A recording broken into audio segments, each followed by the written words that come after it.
Doctor Ibrahim साहब, आप क्या कहेंगे, डोर टू डोर वैक्सीनेशन कितनी मुमकिन दिखाई देती है करंट सिचुएशन में? डोर टू डोर तो नहीं हो सकती क्योंकि हमारे पास इतनी टास्क फोर्स नहीं है। लेकिन हर इलाके में जिस तरह हॉस्पिटल, जितने भी हॉस्पिटल्स हैं उसमें वैक्सीन्स को फ्री कर दिया जाए जैसे किया था। लेकिन अभी लास्ट 2 वीक से अगर आपने न्यूज़ सुनी हो तो वैक्सीन्स की बहुत बड़ी शॉर्टेज हुई भी है और प्राइवेट हॉस्पिटल्स को वैक्सीन नहीं दी जा रही है। उसको मैं बराए मेहरबानी गवर्नमेंट ऑफ सिंध को और गवर्नमेंट ऑफ पाकिस्तान से अपील करता हूँ कि प्लीज़ दोबारा इस वैक्सीन्स को हाई प्रोफाइल में दी जाए और हर इलाके के जो भी छोटे बड़े क्लिनिक्स, छोटे बड़े हॉस्पिटल्स और जो गवर्नमेंट हॉस्पिटल्स हैं जहाँ पे वैक्सीनेशन सेंटर नहीं बनाए गए हैं वहाँ पे उनको वैक्सीन सेंटर बनाए जाएँ, वैक्सीन को फ्रीली अवेलेबल किया जाए और फ्रीली हर इलाके के जो मुख्तसस लोग जो होते हैं उनको ये जिम्मेदारी दी जाए कि हर आदमी को वैक्सीन्स करवाई जाए। तो इससे आपका मसला बहुत हल हो जाएगा और बहुत जल्दी जो है 18 महीने नहीं, हम 1 साल में इतने करोड़ लोगों की आवाम तक ये वैक्सीन्स पहुंचा सकेंगे। दूसरी एक इम्पॉर्टेंट बात कि जिन इब्राहिम साहब ने कहा कि जो वैक्सीन 2 दफ़ा लगा चुके हैं उनको भी डेल्टा वेरिएंट ने अफेक्ट किया, फोर्स किया है। लेकिन अगर आप परसेंटेज देखें, अगर आप हॉस्पिटल्स की परसेंटेज देखें तो हॉस्पिटल की परसेंटेज में 87% जो हैं वो लोग ही थे जिनकी कोई वैक्सीन नहीं हुई थी। कुछ 8 to 10% ऐसे थे जिनकी वैक्सीन जो है वो सिंगल डोज हुआ था और कुछ 5% ऐसे लोग थे जिनकी दो वैक्सीन हुई थी। उनकी भी सूरत हाल बड़ी स्टेबल थी और ऑक्सीजन पे थे और डिस्चार्ज भी हुए।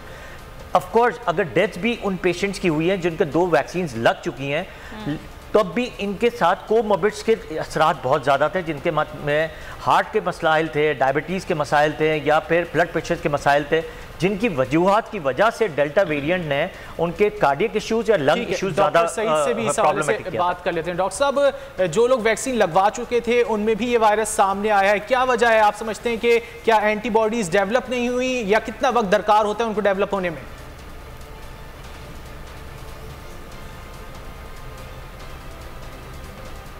जी, जिन लोगों ने वैक्सीन लगाई है अगर उन्होंने 2 डोज कंप्लीट किए हैं तो कम चांसेस है कि उनको शदीद बीमारी होगी। मतलब चांसेस ये हैं कि उनको कोरोना हो सकता है लेकिन बहुत कम चांसेस है कि उनको शदीद बीमारी होगी। तो जिस तरह मैंने बताया सिर्फ 15% वो लोग थे जिन्होंने वैक्सीन लगाई थी और उनको इन्फेक्शन हुआ, लेकिन उसमें भी कुछ लोग ऐसे थे जिन्होंने सिंगल डोज लगाई थी या उनके वैक्सीनेशन को अभी बहुत कम टाइम हुआ या उनको कोई और कोमॉर्बिडिटी थी या कोई और क्रॉनिक बीमारी थी।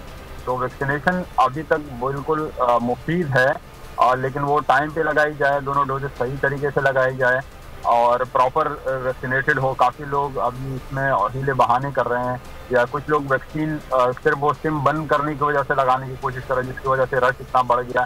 तो अगर हम अपनी कौमी जिम्मेदारी समझ के वैक्सीनेशन प्रोसेस में लॉजिस्टिकली भी ये सही हो जाएगा और मेडिकल पॉइंट ऑफ व्यू से भी वैक्सीन हमारे लिए बिल्कुल कारआमद रहेगी और शदीद बीमारी से हम बच सकते हैं। ठीक है डॉक्टर साहब, ये फरमाइएगा कि जिस डेल्टा वेरिएंट का हम बार बार जिक्र कर रहे हैं, चौथी लहर है और काफ़ी ख़तरनाक है, इसके सिम्टम्स क्या हैं, इसकी अलामात क्या, जो दीगर 3 लहरें आई हैं, जो दीगर 3 वेरिएंट से उससे कितनी डिफरेंट है?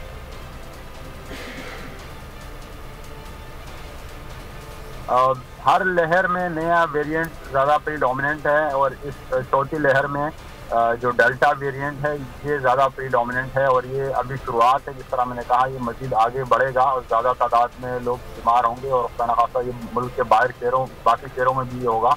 अलामात के हिसाब से थोड़ी सी तब्दीली है उसमें, जिस तरह नज़ला या नाक का बहना ये ज़्यादा कॉमन है, पेट का खराब होना, स्टमक अपसेट ये ज़्यादा है और इस तरह जो है जिस्म में दर्द और वोमिटिंग का काफ़ी एक नया फिनोमिना इसमें आया। तो ये 2-4 जो अलामात है ये नई एडिशन है, नई ज़्यादा इजाफा इसमें हुआ है। बाकी पर्सन टू पर्सन वेरी भी करता है, एसिम्प्टोमेटिक पेशेंट भी सामने आ रहे हैं इसमें और शदीद बीमार भी आ रहे हैं। तो वेरिएंट के साथ सिम्टम्स थोड़े से वेरी कर रहे हैं और ये सिलसिला चलता रहेगा जब तक सब लोग वैक्सीनेटेड नहीं होते और हम इस बीमारी पर कम्प्लीटली काबू नहीं पाते। ठीक है डॉक्टर इब्राहिम, बच्चों के हवाले से आप ट्रांसमिशन के इब्तिदा में बात कर रहे थे कि ये नया जो वेरिएंट है बच्चों में भी इसके केसेस जो हैं वो सामने आए हैं, तो बच्चों की अभी तक कोई वैक्सीन तो नहीं बनाई गई है, तो इस हवाले से रिसर्च कहाँ तक पहुँची है, इस हवाले से कुछ बताइएगा। बड़ा अच्छा सवाल है। पीडियाट्रिक एज ग्रुप में मैंने जब 6 मंथ बैक जब ये वेरिएंट थोड़ा सा चेंज होना शुरू हुआ था, जो B.1.17 से B.1617 पे गया है। उसमें वेरिएंट में बच्चों में हमने लास्ट फ्यू मंथ्स बैक बहुत सीवियर नमूनियाज देख रहे थे, लेकिन अभी जो नमूनियाज आ रहे हैं उसमें हेजीनेस नहीं है एक्सरेज में, उसमें एक पैच बनता जा रहा है। साथ में डायरियाज, वॉमिटिंग्स, जिस तरह डॉक्टर साहब ने कहा, वो हमारे साथ शामिल हो गए।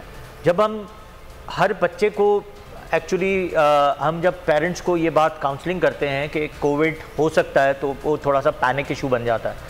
हम उनको थोड़ा सा काउंसलिंग करनी पड़ती है कि हम CBC या CRP रिएक्टिव प्रोटीन करा के देखते हैं। अगर वो वेरिएंट में नेगेटिव की तरफ आता है, CBC में भी जो कंप्लीट ब्लड काउंट है उसमें हमारे मोनोसाइट्स बढ़ जाएं या फिर हमारे TLC काउंट लोअर साइड पे चला जाए या C रिएक्टिव प्रोटीन जो है वो माइनस में चला जाए, उसमें हम ये डायग्नोसिस बनाते हैं या क्वेरी कर लेते हैं कि ये हो सकता है कि ये कोविड का असरात हो। प्लस साथ में हम एक हिस्ट्री ले लेते हैं कि कहीं ना कहीं के कोविड के पेशेंट घर में थे और इस तरह बच्चों को लग गया है।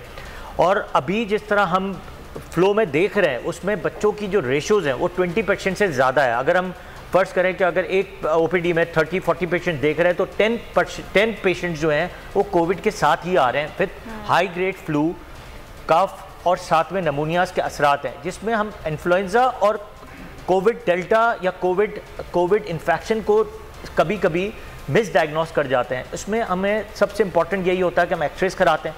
एक्सरेज करा के हमें देखना होता है कि उसमें क्या इसकी पिक्चर बन रही है।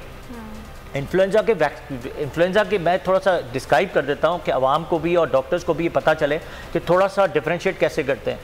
इन्फ्लुएंजा का एक्सरे जो है थोड़ा सा हेजी होता है और कोविड नमूनिया जो आएगा एक्सरे में वो एक पैच बनते हुए आएगा और वो बच्चे की सांस की रफ्तार उसी तरह तेज़ करेगा जैसे इन्फ्लुएंजा में करता है, बैक्टीरियल नमूनिया में करता है या कोविड नमूनिया में कर रहा है।